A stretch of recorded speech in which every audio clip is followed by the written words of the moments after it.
Let's loom along together and make a pet bandana. This is a fun bandana that I've stitched on some added pattern and also an initial for my dog, or maybe you want to write their name, or maybe you just want to keep it plain. We've got 3 different sizes for you, made on a large gauge 5/8 loom from 21 pegs to 35 pegs.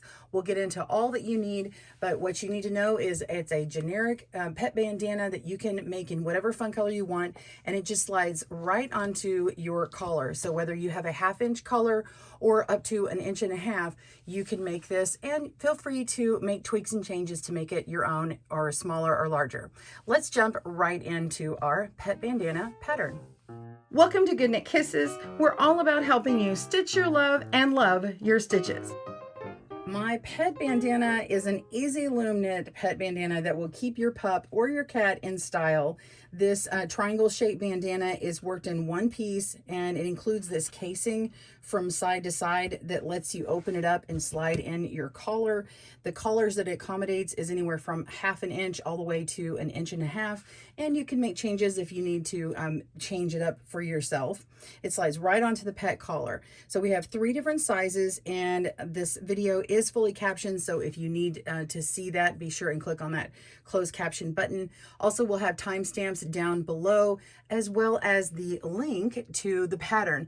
The pattern is on our blog for free, or if you want to get an ad-free version, you can click on the links for Ravelry or Etsy stores and download that. So meet Ranger. This is my dog. He is almost a year old, and we made him several of these actually. And here's the R for Ranger, and I've added this on here.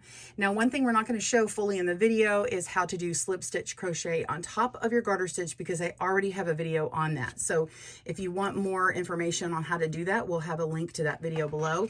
I also made this little paisley pattern on here, and I just kind of freehanded that. So we'll have pictures on the blog if you want to kind of study and look at that, but I won't be covering that today. Let's go into the supplies that you need. Be sure and go to that blog link for more information. So the yarn that I'm using here is called Red Heart and Italian Story Vera, and I've used 3 different colors. We've got Note is the blue, Cafe is the brown, and Pietra is the gray. Now this is a kind of a heavier weight, almost a 4-weight yarn. It's a 5, but if you have a bulkier 5-weight yarn, just know that your pet bandana is just going to be a little bit bigger. Okay, you could also use a 6 on here too, but keep in mind if you have a smaller animal, you might want to keep it on the light side of the 5, and you could use a 4, or you could double up your yarn for a thinner weight yarn. I do highly recommend using natural fiber. This one is 70% wool, 30% alpaca, and for a very important reason. It's because wool, we won't go into all of it, but the wool properties, it will wick water away from the body, and it won't be absorbing the moisture as easy. So it's not going to, unless the dog is like in the water, it's not going to take on all the water. If you use a cotton fiber, it's going to soak into it, and then your pet will have this wet thing around his neck or her neck. So just know that going into it. Now for the loom, you can use a round loom, okay, or a straight loom. It doesn't really matter. We're going to be working in one piece, a flat panel back and forth. You need a large gauge loom or 5/8 inch spacing from center peg to center peg. And for the small, you'll need 21 pegs. Medium is 27, and large is 35. So anywhere from 21 pegs to 35 pegs, large gauge loom is what you need. Of course, your loom tool, you are going to need a tape measure and scissors and a tapestry needle. You do need a crochet hook if you're going to use the chain cast on that I used. This one is a 6mm or US J10 size that I use for that, because it goes in between my stitches really well. So that's one I used. You can use whatever one works with you and your yarn.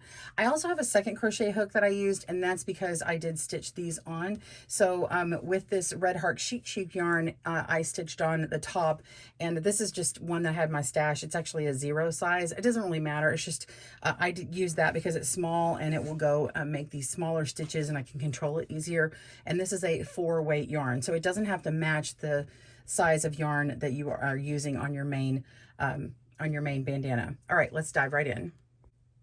To begin, you need your crochet hook and your yarn and your loom. We've got 21 pegs for small, 27 pegs for medium, and 35 pegs for large. So I'm going to go ahead and remove what I don't need from this loom. 2, 4, 6, 8, 10, 12, 14, 16, 18, 20, 21. So I don't need these. I'm going to set these aside. And now we're going to cast on to our loom and make a slip knot with our yarn. Wrap it around my finger twice. Take the back loop over the front loop slightly and do it again to make our slip knot.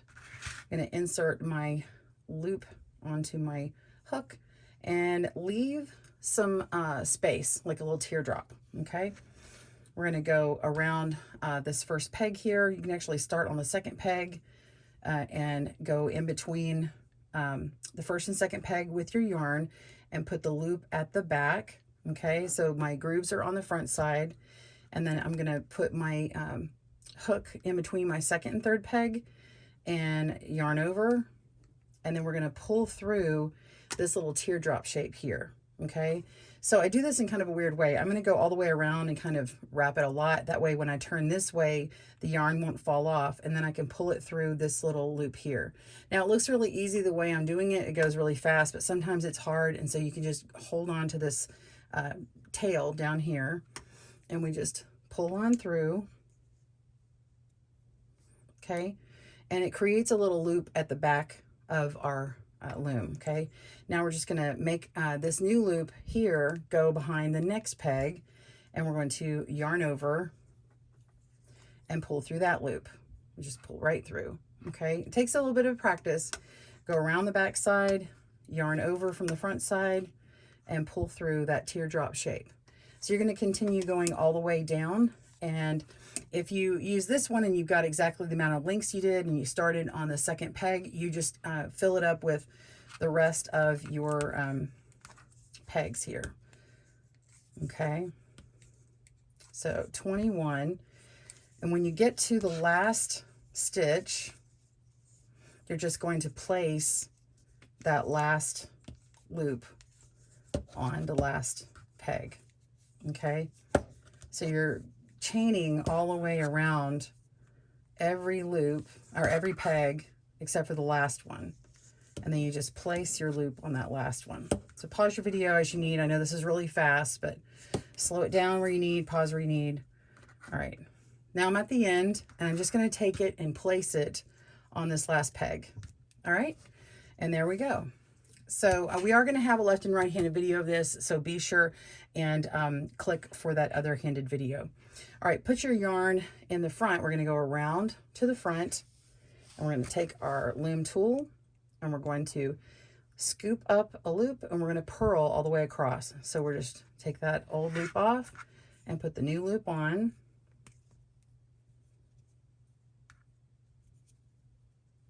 And pull that. Do the next one, purl. Pull the old loop off, put the new loop on, tighten that up, and continue.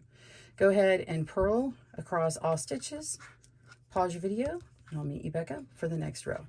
See you soon. All right, finished row 1 of purl.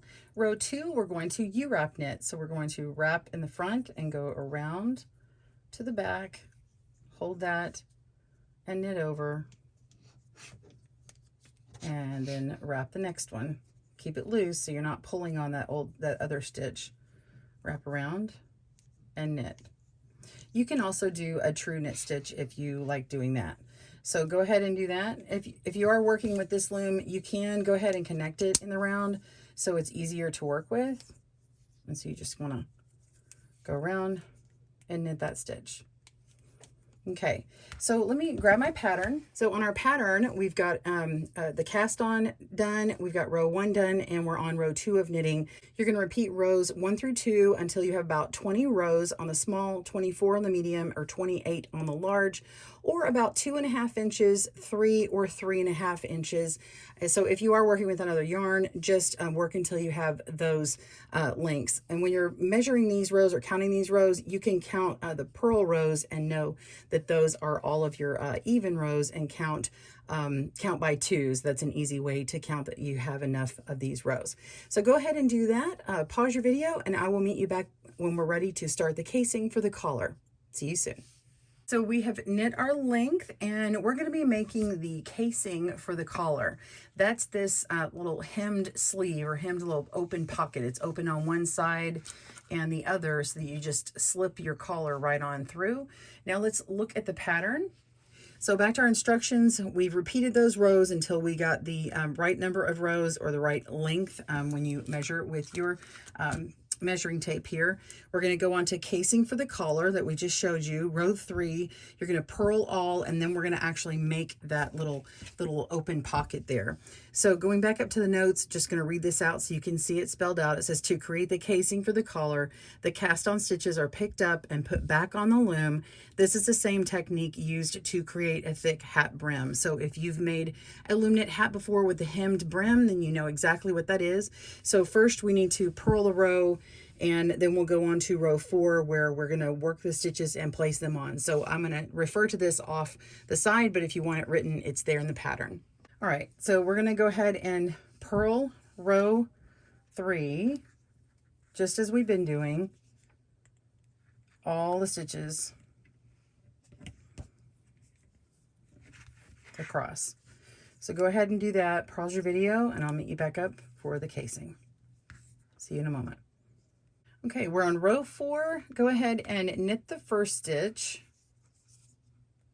and then we want to pick up 1 stitch from every cast on stitch. Okay, so down across the bottom you can see this first stitch here, and then this one here, so you can pick them up and put them on. If you can't see where the slip knot was, that's where that first stitch is provided to be able to knit. So if you can put the first one on and you can see it, you can unknit that first stitch.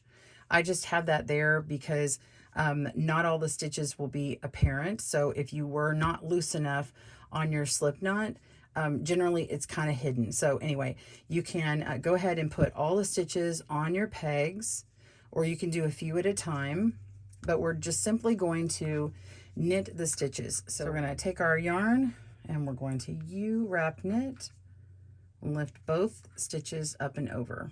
Okay, so knit the next one, knit over both, and continue all the way down. Okay, and you can go ahead and just place all of them on, or again do that a few at a time. And pause your video, work those stitches. I'll meet you back for this last stitch. See you soon. You should have all of your casing worked. It's open on these 2 ends here, and that's for your collar again. Now we're going to be purling a row and knitting a row. So we're making more garter stitch here. So you're going to go ahead and purl 1 row across and knit 1 row across. And pause your video, and I'll meet you back up at this point here. See you soon. All right, you've worked 1 garter stitch ridge, which is the purl row and the knit row. Now, what you've done is you worked this ridge right here, just below the casing, and now we're going to work a few more of these garter stitch ridges here to add some length, okay?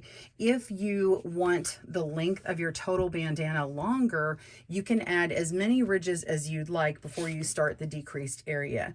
Let's go over the different amounts that you need to knit for the different sizes. On our pattern here, you've worked rows 5 and 6. So for the small size, you're going to work 2 more repeats of rows 5 through 6. That's actually technically 4 rows for the small. For the large and the medium, you're going to work the rows 5 through 6 3 more times, which is actually 6 more rows. So go ahead and work those, pause your video and work on that. And when we come back, we will start the decreased section to start making the triangle for our bandana. Row 7 starts our decrease. It's going to be on this side. We're going to be decreasing at the beginning of each of the next rows until we get down to 3 stitches. So the beginning of this row is going to be purl. We're going to move some some stitches around and purl across, and then row 8 we're going to be knitting across and decreasing at the beginning of that row. So let's go ahead and work 7 right now. This is row 7. You don't have to worry about if it's a knit 2 together or slip knit. All you're going to do is take peg 2 and place it on top of peg 3, and then take peg 1 and place it on peg 2, which is now your new peg 1. Then put your yarn down below, and we're going to purl every stitch. So we're going to purl this one here, and then we're going to purl these 2 at the same time. Okay, so you only have 1 stitch on each peg as you go. So go ahead and purl across. Pause your video. I will meet you back up for row 8. See you soon. Row 8, we're going to decrease as we knit. So go ahead and move these stitches over again like we did before. You're going to pick up peg 2 and move it on to peg 3, and peg 1 and move it on to peg 2, which is now your peg 1. Go ahead and U-wrap knit all stitches and 2 over 1 on the second peg. So you only have 1 loop remaining on all pegs. Go ahead and knit that. Pause your video and I will see you for the repeats. See you soon. Now that we've started our decreases, it's just a matter of repeating until you have 3 stitches left. So let's look at our pattern. It doesn't matter what size you're working on, the rest of the pattern remains the same. You're just repeating rows 7 through 8 until 3 stitches remain. And then when we come back, I will show you how to work row 9 and finish this off. So go ahead and work on your decreases, and I'll see you when you have 3 stitches left. See you soon. Okay, you're on row 9. Your knitting should look like this. You've got 3 stitches left, and we're just simply going to take the first stitch. First of all, your yarn is over here on this side. We're going to place this first stitch onto the second peg, okay, and then we're going to take the last stitch and put it onto that second peg, or technically it's the middle peg. So the outside 2 stitches are going to the center, and then we're going to bring that yarn forward and purl all 3 stitches together. Okay, so now that you've got that done, you can just pull on through, cut your yarn, and then remove the rest of your stitches from the loom. And now you have got your pet bandana. And it's actually reversible, so just pick the side that you like the best. On this one I had like a little blip of color just because of the natural fiber, and so it looked like a different color blip, so I said okay, this is going to be my right side, so it doesn't really matter. So now all you have left to do is weave in your tails. Just need your tapestry needle and go ahead and weave in this beginning tail that should be over here to the side of your casing. And I just kind of make sure that I'm on one side of my casing when I go through, that I'm not working through the middle part here. And if you need a video on how to weave in the ends through garter stitch in a better video where you can see it a little bit more, we'll have a link down below to do that. So just weave in those tails, and this end here, I usually like to weave it in a couple of different directions and then just trim your yarn. And you could also, if you are using a natural fiber, you could also felt this, so you could make it much larger and do a lot of rubbing on here to kind of felt this part together, but just don't rub this part or wash this in a hot water because we don't want the casing to get too we don't want this to get matted up together. And then all you do is just slide through your collar and clip it on your pet, and you are ready. Well, I hope you enjoyed making your pet bandana. Again, if you want to make this little paisley design or stitch on the pet's initial or name, be sure and click down in the link below to get the video to stitch that on. It's called surface crochet, and you're just going right on the top of it with some little bitty chains. It's pretty simple to do, so just be sure and check that out.